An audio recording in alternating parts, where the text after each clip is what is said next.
Kalau menurut statistik, kalau misalkan bapaknya itu kena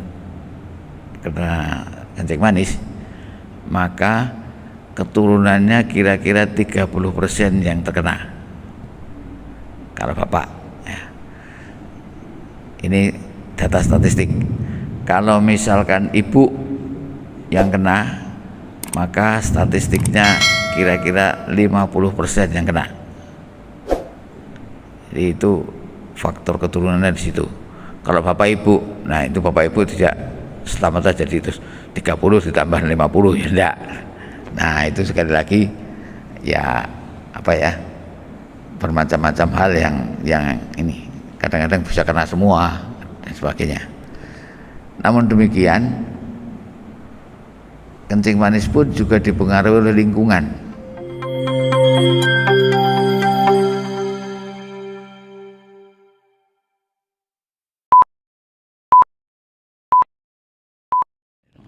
Assalamualaikum warahmatullahi wabarakatuh. Alhamdulillahirabbil alamin. Asyhadu an la ilaha illallah wa asyhadu anna Muhammadar Rasulullah. Allahumma shalli ala Muhammad wa ala ali Muhammad kama shallaita ala Ibrahim wa ala ali Ibrahim wa barik ala Muhammad wa ala ali Muhammad innaka Hamidum Majid. Jemaah Masjid Darussalam yang saya hormati, marilah pertama-tama kita memanjatkan puji syukur kehadirat Allah Subhanahu wa taala karena pada pagi hari ini kita bersama-sama masih diberi kesempatan untuk bersujud bersama, sholat bersama, menunaikan sholat subuh bersama. Ini suatu kenikmatan yang luar biasa. Kemudian seperti biasanya pada Senin pagi hari ya, kita akan bincang-bincang ringan tentang kesehatan jasmani.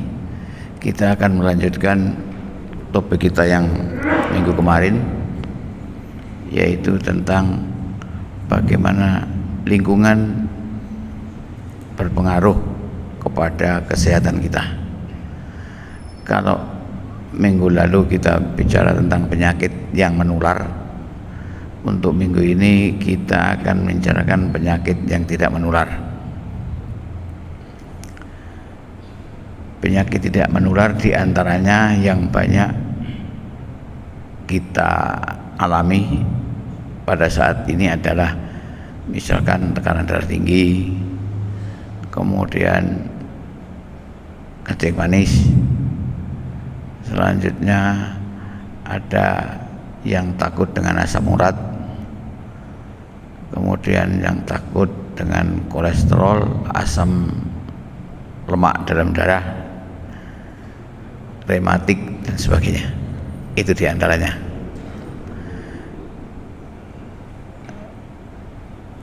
Seperti kemarin kami sampaikan bahwa penyakit-penyakit itu tidak murni hanya dipengaruhi oleh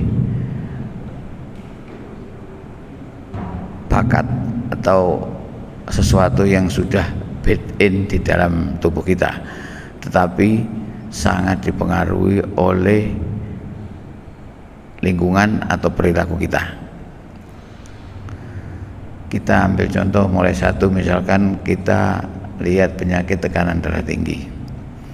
Penyakit tekanan darah tinggi itu memang ada bakat yang sering diturunkan.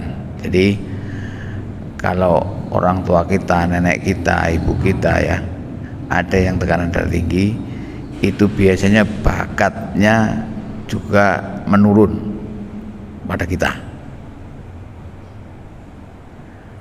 Namun demikian, kalau bakat itu tidak ditunjang oleh lingkungan dan perilaku kita, maka kemunculannya juga tidak serta-merta menjadi ada atau lebih parah lagi. Lingkungan contohnya misalkan kalau tekanan darah tinggi itu kita hidup di daerah yang kualitas airnya banyak air sada. Air sada itu air yang misalkan rasanya asin. Jadi kalau kita hidup di daerah yang airnya rasanya asin, maka penyakit tekanan darah tinggi itu mudah muncul. Jadi di situ lingkungan berpengaruh. Kalau dilihat dari sisi perilaku, nah perilaku kita itu banyak sekali yang berpengaruh pada penyakit ini. Umpamanya, walaupun kita tinggal di daerah yang airnya tidak asin umpamanya ya, tapi kita menyukai makanan yang asin, itu sama saja, itu juga akan gampang muncul tekanan darah tinggi. Kemudian perilaku yang lain, umpamanya kita menyukai makanan yang banyak MSG-nya, MSG, vetsin, ya, itu juga bisa mendukung munculnya tekanan darah tinggi. Yang lain lagi, umpamanya kita menyukai makanan yang berpengawet. Jadi pengawet makanan itu juga berpengaruh kepada tekanan darah tinggi. Oleh karena itu banyak sekarang kita melihat di beberapa sosmed itu, kita kembali kepada makanan alami. Nah itu memang sangat bagus. Namun demikian kita juga harus memahami bahwa makanan-makanan yang asin, makanan yang berpengawet, makanan yang banyak MSG-nya itu mempengaruhi tekanan darah tinggi. Di samping itu perilaku kita yang juga berpengaruh, misalkan perilaku yang temperamental. Jadi sedikit-sedikit kita marah, itu juga mempengaruhi tekanan darah tinggi. Jadi jangan dibalik, kalau marah-marah itu tekanan darah tinggi, sebenarnya terbalik. Yang benar itu kalau orang marah-marah itu menyebabkan tekanan darahnya tinggi, bukan tekanan darah tinggi menyebabkan orang marah-marah. Jadi kalau orang marah-marah itu menyebabkan pengeluaran hormon-hormon yang terkait dengan hormon meningkatkan tekanan darah. Maka kita selalu, kalau ya kita baca di ayat itu, selalu kita disuruh sabar, bahwa sabar itu banyak fungsinya, karena dengan kesabaran maka hormon-hormon di dalam tubuh kita relatif akan lebih stabil. Kalau hormonnya stabil, maka tekanan darahnya juga stabil, tidak akan bergejolak. Oleh karena itu, kita mesti mencoba untuk menstabilkan pikiran, perasaan, sehingga emosi kita juga menjadi stabil. Itu diantaranya mungkin kalau tekanan darah tinggi yang banyak berpengaruh, lingkungan dan perilaku adalah seperti itu. Bagaimana kalau dengan yang sifatnya kencing manis? Kencing manis itu juga ada bakat yang diturunkan dari orang tua kita. Kalau menurut statistik, kalau misalkan bapaknya itu kena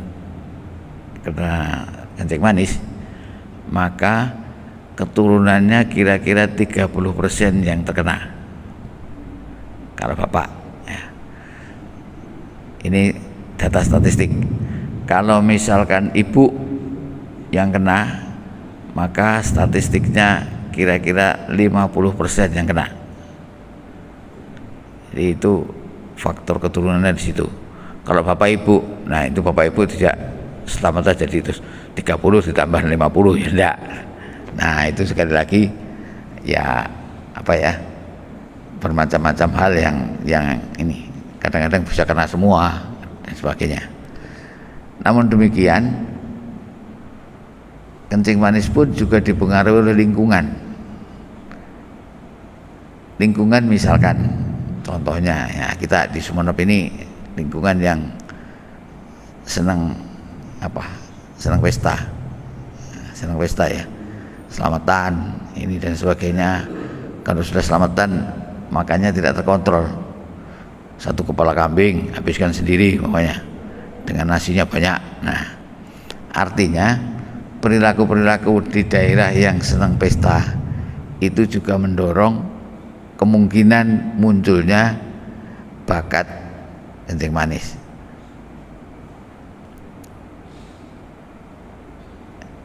Demikian juga misalkan ya lingkungan yang senang makannya banyak, terutama makan nasi ya, makan nasi tepung yang sifatnya tepung itu banyak, itu juga bisa memicu memunculkan itu lingkungan-lingkungan yang kemudian kalau perilaku diantaranya satu, perilaku yang tidak, istilahnya anak-anak sekarang itu mager, malas gerak, jadi tidak senang olahraga, senangannya cuma tidur-tiduran, itu memicu adanya kencing manis yang lebih cepat daripada yang mereka yang suka olahraga. Karena olahraga itu akan menurunkan gula, karena ya kalau kita olahraga maka tenaganya akan digunakan, jadi gulanya digunakan untuk bergerak sehingga tidak mengendap, tidak meneng di dalam darah. Itu yang suka olahraga. Jadi olahraga diperlukan untuk mengendalikan kencing manis. Oleh karena itu kalau orang yang kencing manis, prinsip bagaimana menanganinya, nomor satu harus mengatur makan. Jadi makan itu diatur, bukan tidak boleh makan, tapi makannya diatur. Jadi makannya diatur, jadwalnya diatur, jumlahnya diatur, jenisnya diatur, kemudian ditambah olahraga. Makanya kalau orang kencing manis, kalau makannya diatur, olahraganya bagus, gulanya bisa normal, tanpa obat tidak apa-apa. Tetapi kalau tidak mau itu ya obat akan harus. Jadi obat itu merupakan tahapan ketiga. Ngobati kencing manis tahapan satu harus ngatur makan, nomor dua olahraga, nomor tiga baru menggunakan obat. Jadi jangan mengandalkan obat. Seringkali kalau kita jumpa, wah masih ada obat ini, makan sekuat-kuatnya. Nah itu sebenarnya prinsip yang kurang benar. Makanya itu perilaku itu, makanya itu kalau penyakit-penyakit yang tidak menular itu prinsip perilaku hidup itu sangat berpengaruh. Jadi jangan mengabaikan perilaku hidup, karena kalau perilaku hidupnya tidak diperbaiki maka penyakitnya juga tidak baik-baik. Itu ceritanya begitu. Jadi itu kalau prinsipnya tentang kencing manis perilaku kita.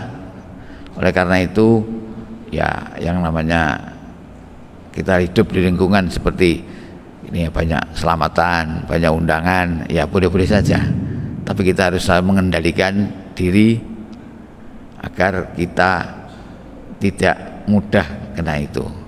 Kan toh sudah dikasih aturan bahwa makan dan minumlah jangan berlebihan. Nah itu adalah sesuatu yang kaidah umum, makan boleh, minum boleh, tapi tidak boleh berlebihan. Nah, itu satu hal yang harus kita ikuti. Ya, ya semuanya Pak. Artinya kalau berlebihan, apapun yang berlebihan itu tidak baik. Makanya seringkali kalau saya ngomong, kebaikan pun kalau berlebihan juga tidak baik. Terlalu baik itu tidak baik Pak. Jadi ya yang baik itu sedang-sedang saja, pokoknya baik, jangan terlalu. Nah itu loh. Jadi makan, terutama kalau orang kencing manis, makan yang sifatnya tepungnya, nah itu jangan banyak-banyak. Yang lain-lain boleh banyak, tapi tidak boleh terlalu banyak, karena prinsipnya makan minumlah jangan berlebihan, kan begitu. Jadi itu untuk urusan kencing manis juga seperti itu. Jadi perilaku itu sangat berpengaruh kepada penyakit yang ada pada kita.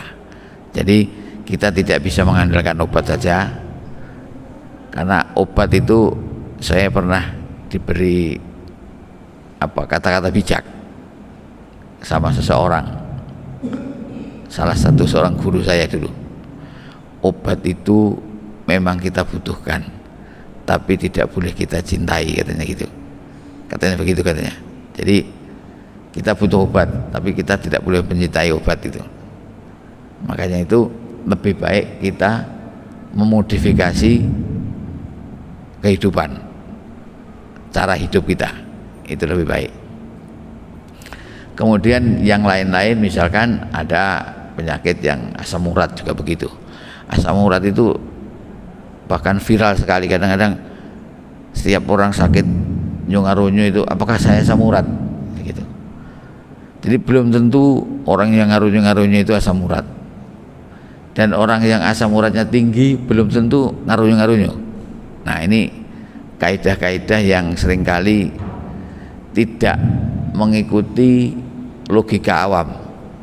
Jadi di dunia medis, di dunia kesehatan itu seringkali ada logika yang tidak mengikuti logika awam ya. Contohnya misalkan kalau orang sakit tipes itu mesti panas, tapi kalau orang sakit panas belum tentu tipes. Jadi tidak setiap orang sakit, apakah saya sakit tipes? Nah, pertanyaannya begitu. Nah itu belum tentu. Kadang-kadang orang yang kurang minum pun juga panas. Jadi jangan dibalik. Itu seringkali yang menyebabkan kita menjadi perlu sedikit belajar ya. Memang kita mesti belajar. Itu diantaranya. Nah asam urat itu juga begitu. Asam urat itu ada penyakit yang memang built-in, artinya keturunan. Jadi orang asam uratnya tinggi itu mulai memang dulu keturunan itu ada. Tapi ada yang bukan karena keturunan, yaitu karena perilaku. Jadi kalau sudah keturunan itu memang ya harus ditangani dengan obat-obatan terus biasanya. Kalau yang sifatnya keturunan ada itu. Jadi asam urat karena keturunan. Tetapi kebanyakan penyakit asam urat itu karena perilaku, yaitu perilaku senang makan makanan yang mengandung asam urat. Contohnya ya jeroan. Nah itu paling tinggi itu. Kalau yang senang jeroan, nah itu jangan kaget kalau asam uratnya tinggi. Tapi ada orang yang makan jeroan asam urat, ya itu rezekinya dia, kalau makan itu tidak tinggi. Jadi kalau jeroan itu tinggi. Kemudian yang lain-lain misalkan dari kacang-kacangan. Kacang-kacangan itu sumbernya asam urat itu. Kalau yang daun-daun ya sayur hijau itu memang ada, tapi tidak setinggi seperti di kacang dan di jeroan. Dan perlu diingat, asam urat itu normal ada di dalam tubuh kita. Jadi tidak ada manusia yang asam uratnya nol, itu tidak ada, mesti ada. Cuman jumlahnya yang harus dalam batas normal, biasanya di bawah 6, itu yang paling aman, di bawah 6.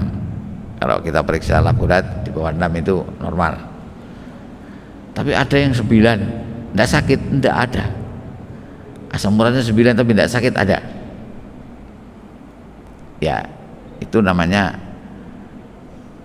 rezekinya tidak sakit itu, walaupun asam uratnya tinggi. Dan sekali lagi, setiap asam urat yang tinggi belum tentu menyebabkan sakit. Tuh.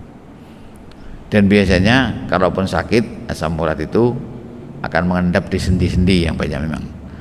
Dan sendinya itu khas kalau memang asam urat itu di jempol kaki biasanya. Itu kalau sakit biasanya di situ kemerahan, disentuh aja sakit. Nah, itu boleh dikatakan itu asam urat. Dicek asam uratnya tidak tinggi, bisa saja tidak tinggi. Tapi asam uratnya mengendap di situ. Tinggi juga bisa.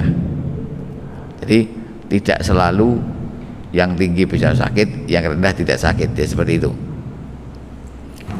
Itu urusannya asam urat. Makanya itu kita dianjurkan, ya marilah kita kalau makan jangan berlebihan. Makan jeroan boleh, tapi harus dibatasi. Kacang-kacangan boleh, jangan makan kacang 1 kilo dihabiskan sendiri, misalkan seperti itu. Itu namanya, itu contohnya begitu. Demikian juga yang sifatnya sering menjadi takut karena sosmed, itu biasanya sinyal asam urat itu kolesterol. Wah, kolesterol itu menakutkan. Kolesterol pun itu juga ada penyakit kolesterol yang dari keturunan. Jadi dari sifat yang diturunkan ada. Tetapi sekali lagi, kalau yang diturunkan itu tidak ditunjang oleh perilaku, itu juga tidak selalu muncul. Nah, perilaku-perilakunya biasanya kalau urusan kolesterol itu biasanya ada kolesterol, ada lemak darah atau trigliserida, itu beda. Kalau kolesterol itu ya kolesterol, lemak darah, trigliserida ya trigliserida. Tapi trigliserida itu kalau lama-lama bisa berubah ke kolesterol kalau numpuknya banyak.